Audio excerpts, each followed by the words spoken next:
Good afternoon. Good Sunday afternoon. Thank you for being here. And Denise, thank you for your wonderful invitation. We have been anticipating this day for some time now. And so I'm happy to be able to fulfill your request to discuss the birth of African American literary tradition as personified in African American women. And the literary tradition has a date. It's 1773, and that's when Phyllis Wheatley published a book of poetry. But so wrote Henry Louis Gates Jr. in his foreword to the selected works of Ida B. Wells Barnett. I came upon this passage again to remind me of how long Africans have been writing in America.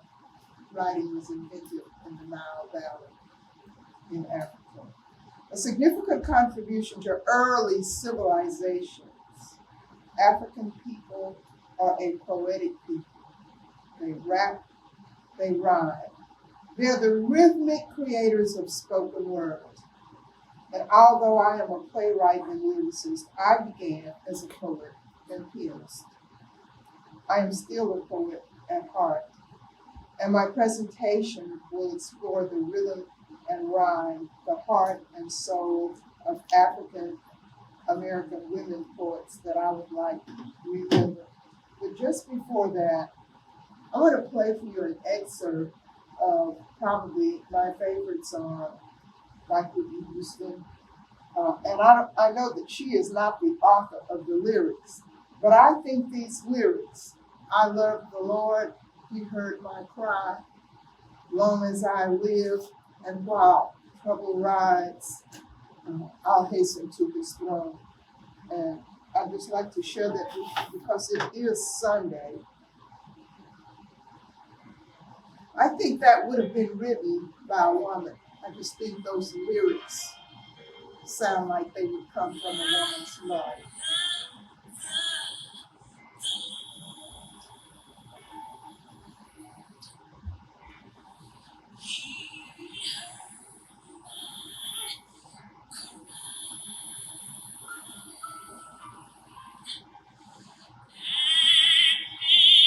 And hit every groan.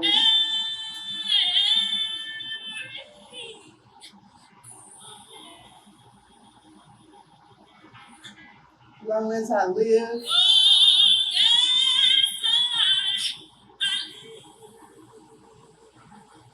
while troubles rise.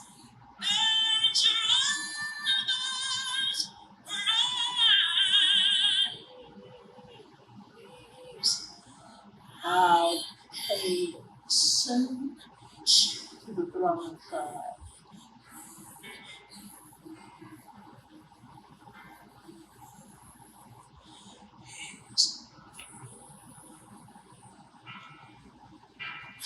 Well, thank you for allowing me to share that with you.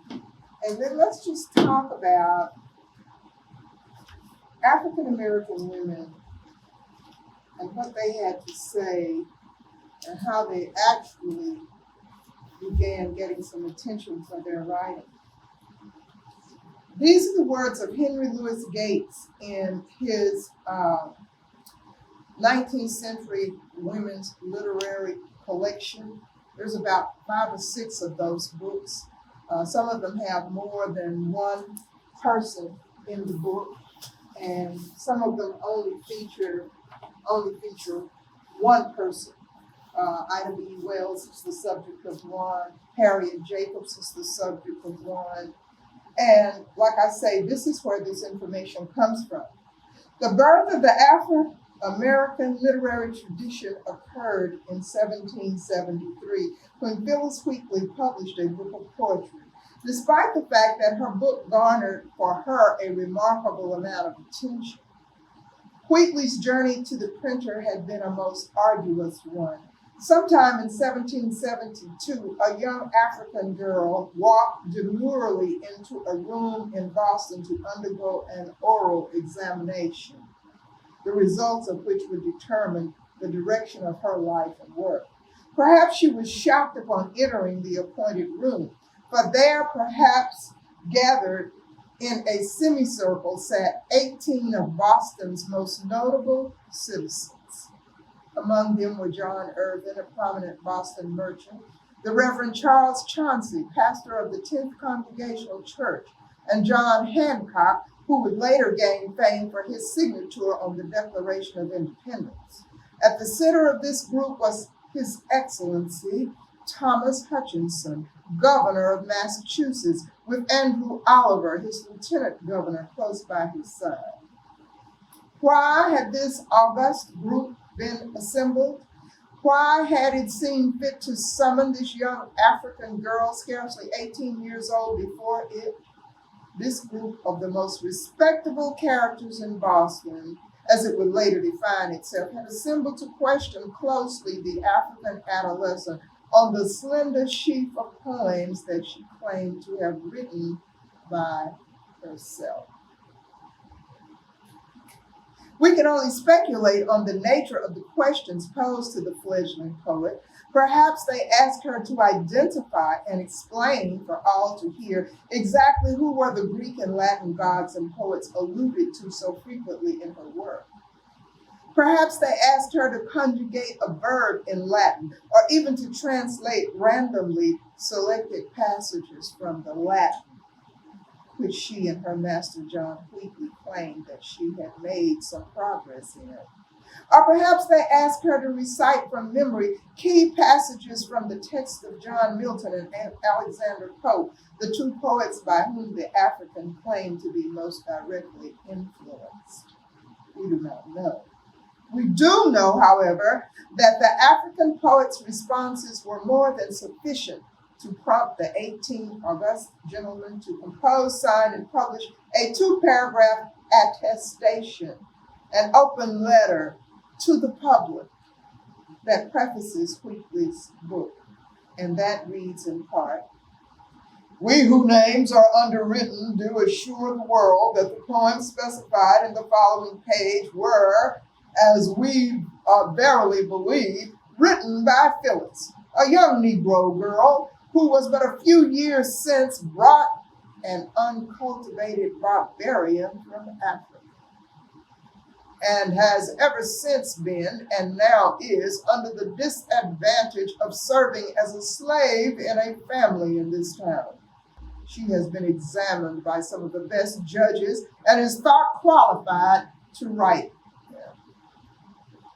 So important was this document in securing a publisher for Wheatley's poems that it forms the single element in the prefatory matter preceding her poems on various subjects, religion and moral, published in London in 1773. Without the published attestation, Wheatley's publisher claimed few would believe that an African could possibly have written poetry all by herself. As the 18 put the matter clearly in their letter, and I quote, "Numbers would be ready to suspect that they were not really the writings of Phyllis," end quote. Wheatley and her master, John Wheatley, had attempted to publish a similar volume in 1772 in Boston, but Boston publishers had been incredulous. 1 year later, attestation in hand, Phyllis Wheatley and her master's son, Nathaniel Wheatley, sailed for England, where they completed arrangements for the publication of a volume of her poems with the aid of the Countess of Huntington and the Earl of Dartmouth. This curious anecdote, surely one of the oddest oral examinations on record, is only a tiny part of a larger and even more curious episode in the Enlightenment. Since the beginning of the 16th century, which would be the 1500s, Europeans had wondered aloud whether or not the African species of men, as they were most commonly called, could ever create formal literature, could ever master, quote, "the arts and sciences," end quote. If they could, the argument ran, then the African variety of humanity was fundamentally related to the European variety. If not, then it seemed clear that the African was destined by nature to be a slave. This was the burden shouldered by Phyllis Wheatley when she successfully defended herself and the authorship of her book against counterclaims and doubts. Indeed, with such successful defense, Wheatley launched two traditions at once: the Black American literary tradition and the Black woman's literary tradition. If it is extraordinary that not just one, but both of these traditions were founded simultaneously by a Black woman, certainly an event unique in the history of literature, it is also ironic that this important fact of common coterminous literary origins seems to have escaped most scholars. That the progenitor of the Black literary tradition was a woman means, in the most strictly literal sense, that all subsequent Black writers have evolved in a matrilineal line of descent, and that each, consciously or unconsciously, has extended and revised a canon whose foundation was the poetry of a Black woman. But Wheatley is not the only Black woman writer who stands as a pioneer figure in the Afro-American literature tradition. Just as Wheatley gave birth to the genre of Black poetry, and Plato was the first African-American to publish a book of essays in 1841. And Harriet E. Wilson was the first Black person to publish a novel in the United States, 1859. Despite this pioneering role of Black women in the tradition, however, many of their contributions before this century have been all but lost and are unrecognized. As Hortense Spillers observed as recently as 1983, with the exception of a handful of autobiographical narratives from the 19th century, the Black woman's realities are virtually suppressed until the period of the Harlem Renaissance and later. Essentially, the Black woman as artist, as intellectual spokesperson for her own cultural apprenticeship, has not existed before for anyone. And at the source of their own symbol-making task, the community of Black women writers confronts, therefore, a tradition of work that is quite recent. It continues broken and sporadic. And now I want to jump over to the 1800s and talk to you about Harriet Jacobs, whose autobiography, Incidents in the Life of a Slave Girl, was published in 1861. It was the first fugitive slave narrative written by a woman in the United States, and it was published under the pseudonym Linda Brent. Born into slavery in Eatonton, North Carolina, Harriet escaped as a fugitive slave in New York for 10 years. Her narrative was immediately popular and influential among abolitionists in the United States and England. The Loophole of Retreat details Harriet's painful experience in hiding before she escaped slavery. Confined in a small, lightless, pest-infested crawl space in a chicken coop in her grandmother's backyard. Jacob demonstrates resilience and optimism even in the midst of excruciating pain. The conversations Jacob recalls at the end of the piece are spoken by people walking by her hiding place and indicate how precarious her position was. And her story is the subject of one of those 19th century women documents, her narratives, which are entitled Incidents in the Life Cycle of a Slave Girl. I have read that narrative. She happens to be a concubine of Dr. Flint. Dr. Flint has had several children by her, I know at least 2. who also have to pass by the chicken coop where their mother is hiding. For some months, she hid in this small crawl space among infestation of rats and probably other bugs. It is most telling how a woman in that situation can conjure up so much resilience. And then I want to call your attention to another woman. I don't know that this woman was a writer, but she is important in our history of African American women. Her name is Elizabeth Keckley. She was born into slavery in Dinwiddie County, Virginia, and lived as an enslaved dressmaker in St. Louis, Missouri, before buying her freedom and moving to Washington, D.C. There she became a dressmaker for the city's growing elite, including Mary Todd Lincoln, who soon became attached to Keckley. The two forged a close relationship, long-standing and a complicated relationship. After Abraham Lincoln's assassination, Keckley remained a supporter of his widow, and Keckley published her autobiography, Behind the Scenes, or 30 Years a Slave and 4 Years in the White House, in 1868. And horrified at what they saw as an invasion of privacy, Washington society and the Lincoln family turned their backs on Keckley. She had lived on her income as a seamstress and after 1892 taught at Wilberforce University in the Department of Sewing and Domestic Arts. And I will tell you, having read her story, is that Mary Todd Lincoln was forced to sell the garments that Elizabeth Keckley made for her, because when she was no longer First Lady, and after the assassination of Abraham Lincoln, who was not a beloved person by many owing to his assassination, then Mary Todd Lincoln sought the assistance of Elizabeth Keckley in selling the garments that she had made for her as First Lady. And now I want to segue to the 1900s and talk to you about women, race, and class in the words of a book by Angela Davis.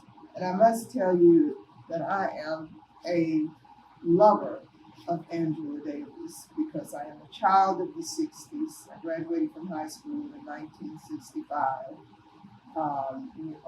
Went first to Texas Southern University as a freshman, and then transferred to North Texas State University, which is now the University of North Texas, in 1966. And so Angela writes under a chapter entitled Education and Liberation. Had it not been for the Negro school and college, the Negro, to all intents and purposes, would have been driven back to slavery.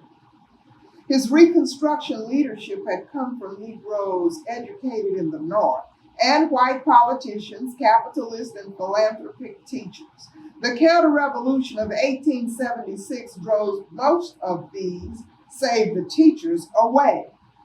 But already, through establishing public schools and private colleges, and by organizing the Negro Church, the Negro had acquired enough leadership and knowledge to thwart the worst designs of the new slave traffickers.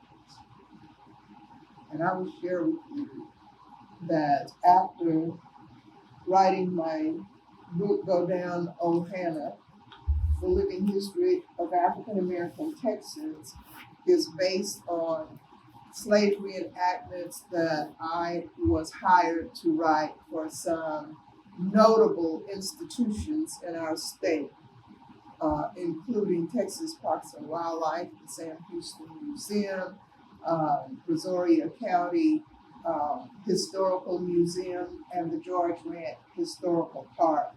So then In this work, following my composition of 18 songs and the script for I Am Annie Mae, along with Ruth Weingarten, who collected Annie Mae Hunt's oral history, my career professionally in living history theater came from this. And it takes me back to something I learned from my now deceased husband, Eugene Carrier, who worked as the keyboard player for the B.B. King Band for 10 years and traveled all over the world. And whenever I could, I was like, take me, can I go? And this work nurtured me in the importance of heritage tourism, the importance of living history theater, the importance of theater. I learned everything I know about theater, which is not everything there is to know, from working with children and doing children's theater. And of course, it has led me to believe that I have done so much with so little that I can almost do anything with nothing. But that I'm tired of being a one-woman show. And so now, at this age, after having done this play and sang my own songs for 30 years, I want to take that and put it in the heads of another generation, so that we may thereby save a generation and leave a footprint. Somebody said after I finished Go Down Old Hannah, which was published by the University of Texas Press, well, Miss Carrier, now maybe you ought to go get yourself a PhD. I said, I'm sorry it escaped you. This is my PhD. But not quite, because I have also just completed, which is ready for publication, my Reconstruction Era Texas book, which is the stage after slavery. Reconstruction. It was a very violent, a very dangerous period in the history of America, especially in Texas. And if you do not understand what is going on politically in the state of Texas today, I refer you to Reconstruction Era Texas. And so we will see that through the 1700s, the 1800s, and the 1900s, that Black women's work is still undervalued. Our intelligence is still undervalued. And I picked up on this phrase from Angela's work, whom I saw hunted down by the FBI for being a criminal because she had a relationship with George Jackson, who was imprisoned at Soledad in California. A woman's work began at sunup and continued by firelight as long as she could hold her eyes open. For 2 centuries, almost everything that the family used or ate was produced at home under her direction. She spun and dyed the yarn that she wove into cloth and cut and hand-stitched into garments. She grew much of the food her family ate and preserved enough to last the winter months.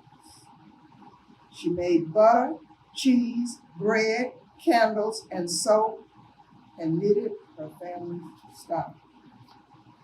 And so I stand here on the shoulders of these women, many of whom I have cried many tears for. And let me just say to you, and anyone that you may come into contact with who says, oh, I can't deal with that slavery stuff. You know, that's why they don't want people teaching you, because it's too sad, it's too painful. It is sad. It is painful. It's not going to quit being sad and painful.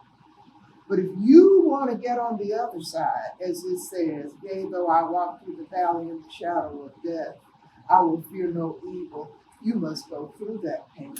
You must go through that suffering. This particular poem has received a lot of attention. It was penned by Billie Holiday. Strange Fruit. Billie Holiday was hounded by the FBI just like Martin Luther King. She was demanded to quit singing that song, Strange Fruit. Southern trees bear a strange fruit, blood on the leaves and blood at the root. Black bodies swinging in the southern breeze, strange fruit hanging from the poplar trees. Pastoral scene of the gallant South, the bulging eyes and the twisted mouth. Scent of magnolias, sweet and fresh, then the sudden smell of burning flesh. Here is a fruit for the crows to pluck, for the wind to gather, for the wind to suck, for the sun to rot, for the tree to drop. Here is a strange and bitter cry.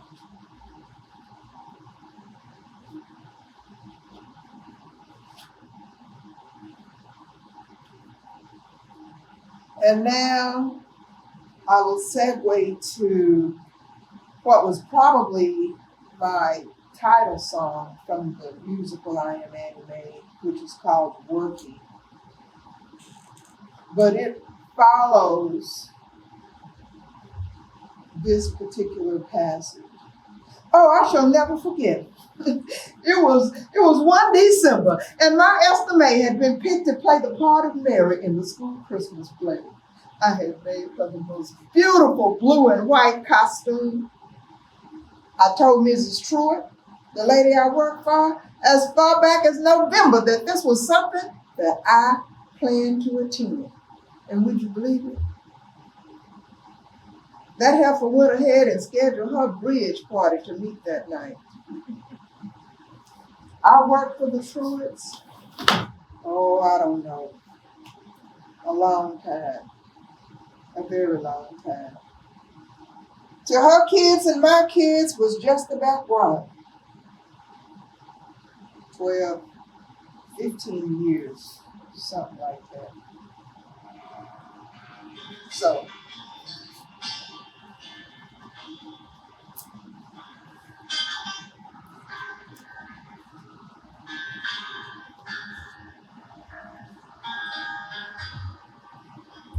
this song is called Working.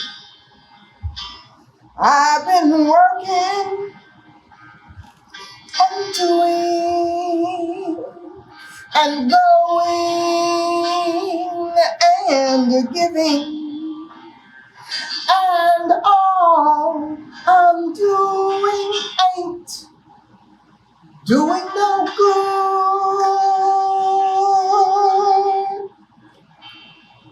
I've been working and doing and going and giving, and all I'm doing ain't doing no good. I'm giving out. I've done my best, still doing all I can.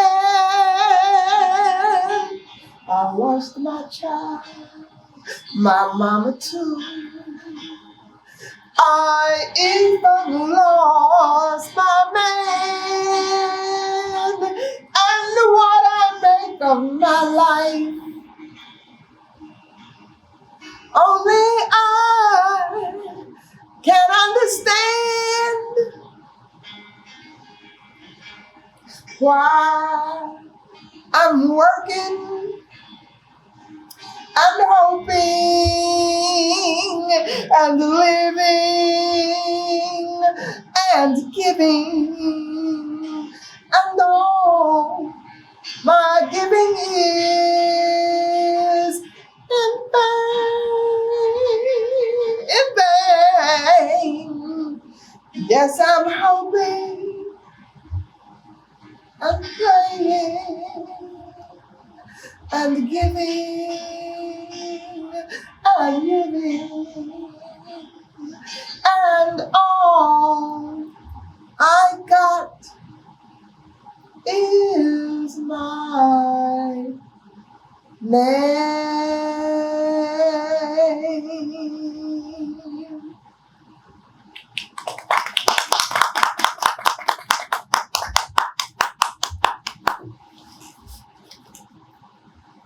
And so let me move now to the 21st century and talk about some of those poets that have given us some extraordinary work.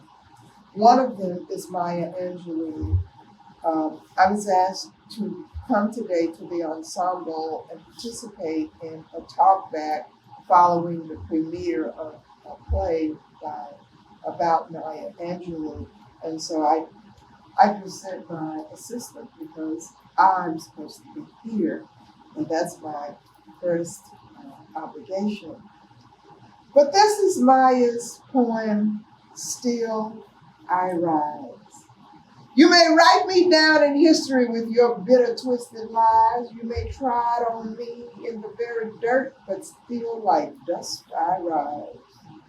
Does my sassiness upset you? Why are you beset with gloom? 'Cause I walk like I've got oil wells pumping in my living room? Just like moons and like suns with the certainty of tides, just like hope springing high, still I rise. Do you want to see me broken, bowed head and lowered eyes, shoulders falling down like teardrops weakened by my soulful cries? Does my haughtiness offend you?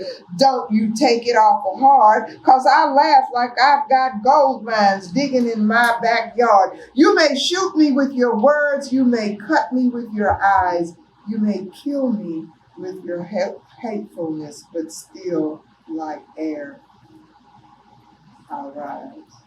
Does my sexiness upset you? Does it come as a surprise that I dance like I've got diamonds at the meeting of my thighs? Out of the huts of history's shame, I rise.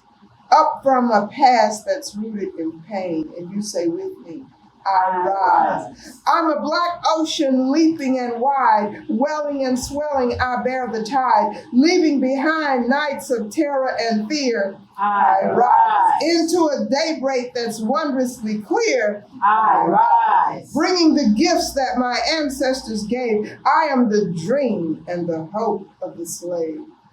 I rise, I rise, I rise. And so I thought that I should share with you some of my own poetry. And I must tell you that this poetry was written in the 70s when I thought I was a poet. Golly, I'll go read some poetry. And but I was encouraged by my husband, who's like, "You wrote that?" "Yeah, me, I wrote that." And so I was also encouraged by Vivian Ayers Allen, who is the mother of Debbie and Felicia Allen. Her son, Tex Allen, was at North Texas with us. And so when we moved to Houston in 1970, he introduced me to his mother. And I have to tell you, she was a tremendous source of inspiration to me. "Yeah, you keep on writing poetry." I said, "But poetry don't pay no money." You know, she said, "Well, just keep on writing." And while poetry didn't pay money, go down on Hannah paid money. You know. This is River Jordan. I am fascinated with slavery because it is our greatest feature. Slavery is the biggest triumph, not only of African Americans, but of America. If only they would believe it. We triumphed over that. And we were given nothing when when slavery was over, at Juneteenth, which is not to be juxtaposed with emancipation. Juneteenth's a holiday. Emancipation is freedom. But it's something that somebody can either give you or withhold from you. Freedom is a declaration that you make for yourself. I'm going to take responsibility for me no matter what, because I'm free. And freedom ain't free, but it's a declaration. Well, this is my poem, River Journey, because before, and I think I realized this in doing the script for I Am Annie Mae, and you would identify with this, you have to internalize your characters. You almost have to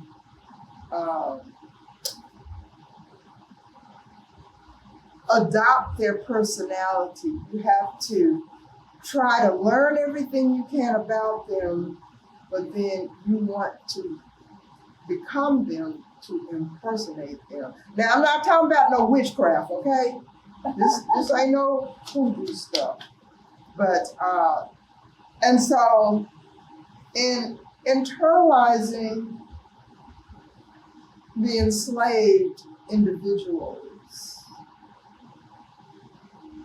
I was able to write about their pain. This is River Journey. When the sun is furthest up into the sky and I feel the blood drip from the angry whip, though I would run if and I could go, while asking why, I bite my lip until it's so.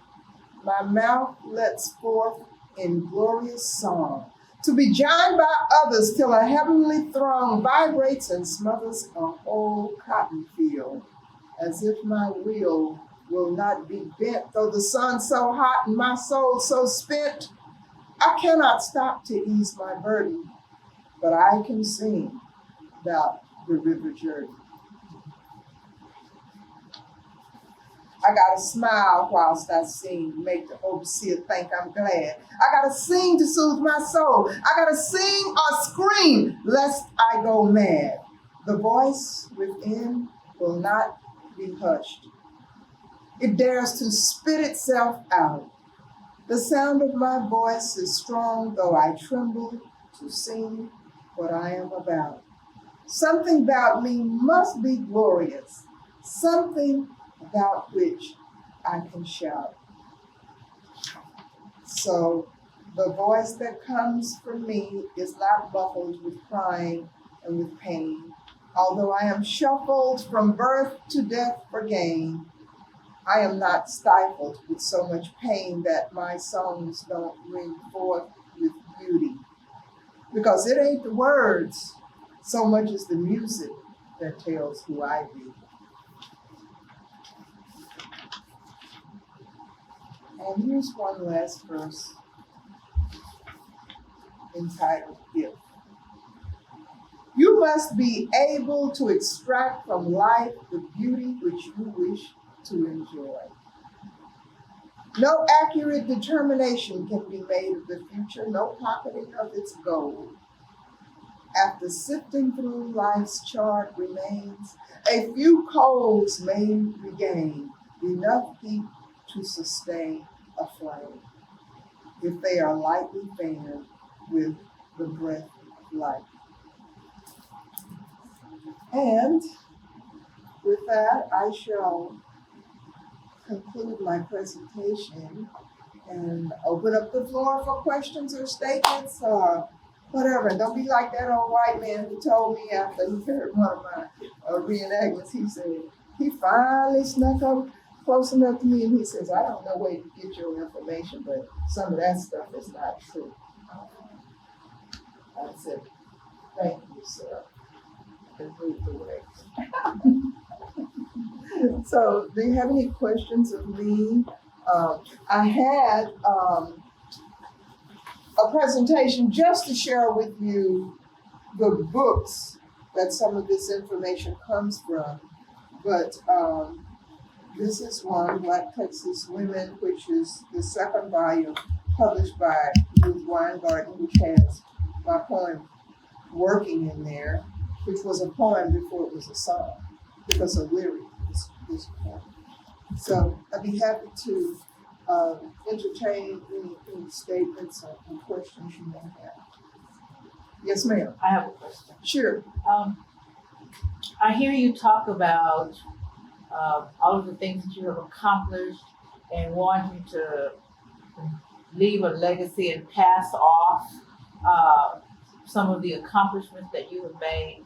But speaking from personal experience, when one retires, truly it tends not to be a retirement where one sits and puts the burdens down. So I'm anxious to know, with all that you have accomplished, what's next for you? What's on the horizon? What do you want to see next? As you've done so I am so glad things. you asked me that question because I'm dying to tell you. Okay. Right now, I am contracted by the Third Ward Redevelopment Authority to interpret Third Ward history and culture. And that assignment has led me to create walking trails in the Third Ward. They haven't come aboard yet, but they're going to. And because for the past 6 years, I spent a lot of time doing research on the National Emancipation Historic Trail from Galveston to Houston, when I started envisioning interpretation for Third Ward, it came to me in trails, And so one of those trails is the Sugar Trail along Emancipation Avenue. Another one of those self-guided walking trails on Holman Street is the Cotton Trail. And then on Live Oak, all of these streets are going to be totally repaved with green spaces and sidewalks and my sides. Because I am told by the legislature and the governor and many others in this country that I cannot teach Black history. Well, standing on the shoulders of the enslaved, I can do many things that you thought I couldn't do. And so, to answer your question specifically, I want to teach the history of African Americans from the 1700s to 2024 along Emancipation Avenue with signage that has images and text. There might be 100 times, but that's one of the things I've been asked to do. In accordance with the Sugar Trail, on Emancipation Avenue, I have designed a sugar mill. There were 63 plantations in Missouri County, which is the adjoining county to Harris County, south of us. 63 plantations, most of them sugar plantations. If you got a sugar plantation, you need a sugar mill, you need a blacksmith, and then you got those big iron pots where the juice is boiled, until it condenses. There's 5 pots of varying size. You're gonna see some of that pots on Emancipation Avenue too. So my number one objective with heritage tourism is to teach the visitors and the children the importance of sugar and cotton to the economy of Texas. The port of Galveston was the world's largest cotton port during its time. The largest cotton port in the world was at Galveston. And that cotton came up from the Brazos, Colorado River Valley along the Columbia Tap Railroad, which is right over yonder, where the railroad used to be, to bring the cotton and the sugar, the bales and the hogs heads. That's what you call what you put the molasses in. To Houston, meet with the Galveston Railroad, go to Galveston, and then out into the world. particularly to Manchester, England. That's one place. And that's a whole chapter, the over 4,000 voyages that departed from Liverpool, England, to the west coast of Africa to pick up slaves and drop them off in the Caribbean, the West Indies, and then funnel them out to the plantations. And so my school closed in 2013, and by now I should have been retired for 10 years. And that's what I spent my retirement doing. You know, and it doesn't stop. It's cotton, king cotton. There were 300,000 Black people in this state at Juneteenth. That's a huge workforce that was not let go. So then slavery became sharecropping and convict leasing. And so right on Emancipation, where the swimming pool is, directly across the street from that block where Anita is, that block is still vacant. That is where my sugar mill was supposed to be, which explains to the visitor the process of sugar from Africa to the table. In the genealogy of a family, Demidou Johnson, who was born on the west coast of Africa and sold to Joseph Mills at African Landing on the St. Bernard River in 1839. We know this. We know that his granddaughter went to a beauty school on Emancipation and attended Wesley Chapel AME Church on Emancipation. I mean, we're only talking about 158 years since Juneteenth. That's just what, 3 generations? It's not that long. And look what we've done in 3 generations. We put a white man in the house, a Black man in the White House for 2 terms. Are there any other questions? I just ma'am. want to know what fostered this love of history and poetry. Was it something that attached to you when you were young, or did it come a little later in life? When did this love of this subject matter start for you? That's a great question. My mother used to walk through the house reciting Paul Laurence Dunbar. Lies, come in here and comb your head. It looked just like a feather bed. And then she would recite other poetry like When Melinda Sings. And she was in love with Paul Laurence Dunbar, so I was in love with Paul Laurence Dunbar. And some people will say, why do you write or speak in dialect? I have internalized the way we talk, but my main objective is to show our intelligence is not based on the way we talk. You know,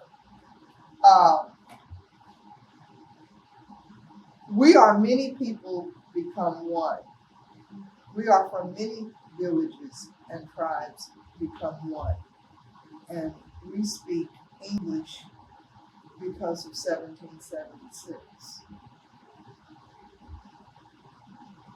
But my love of poetry and my playing the piano comes from my mother. My mother taught me to play the piano and gave me my first piano lesson on my grandpa's piano, which is still in my grandpa's house, isn't it?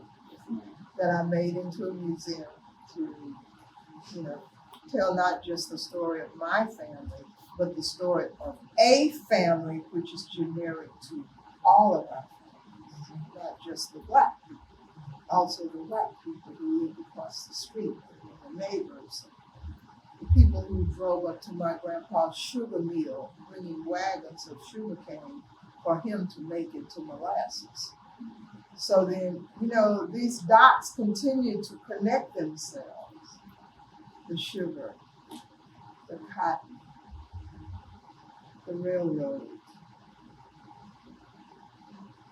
capitalism, racism.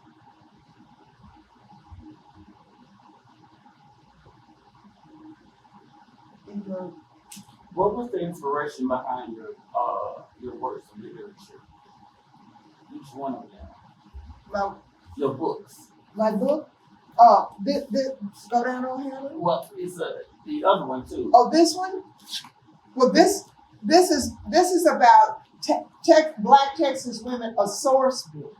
So all of these women have works in this book. But I'll tell you, Ruth Weingarten was the most prolific curator of Black women's history. And not just Black women's history in Texas. She curated the white women's history, the Jewish women's history. She wrote a book on Ann Richards, with whom she was a personal friend. She did the Mexican-American women. And Ruth was she was a jewel. Actually, I call her my Jewish godmother. Linda Reed, who is Associate Professor of History and Director of African American Studies at the University of Houston, says of this book, one of its kind. This book is very much needed because of the scarcity of material on Black women's history in Texas, or Black women's history in general. And this is the source book. This is the number 2 book. The other book, which is called Black Texas Women, is probably twice this thick, has a picture of Annie Mae Hunt and myself on the cover.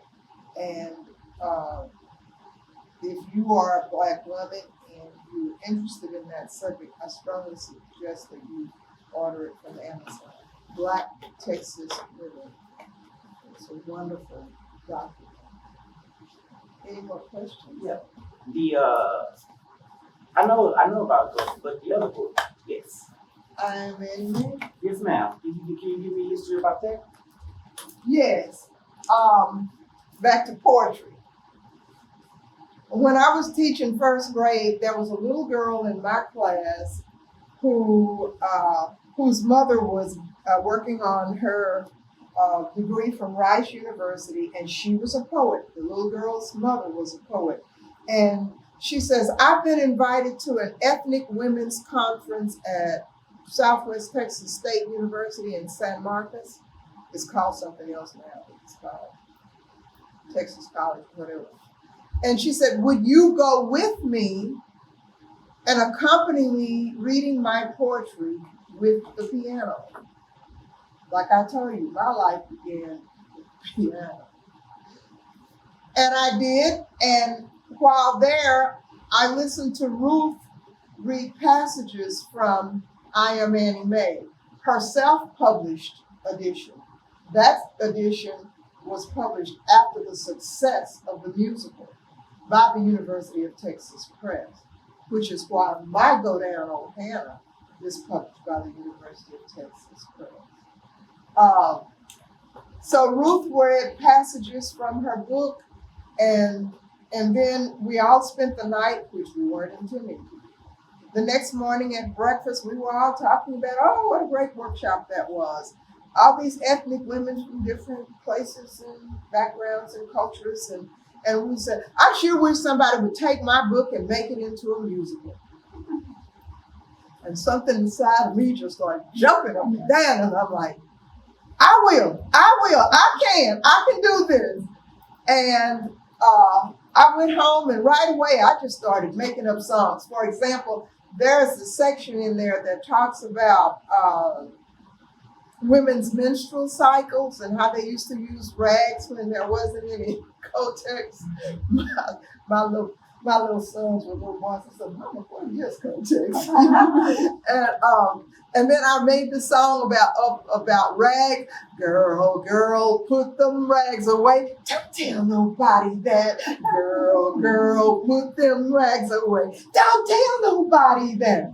And then there's the song, which was our finale, based on her chapter, Once a Year the Peoples Comes Together at the Goodwill Baptist Church. Well, that was our finale.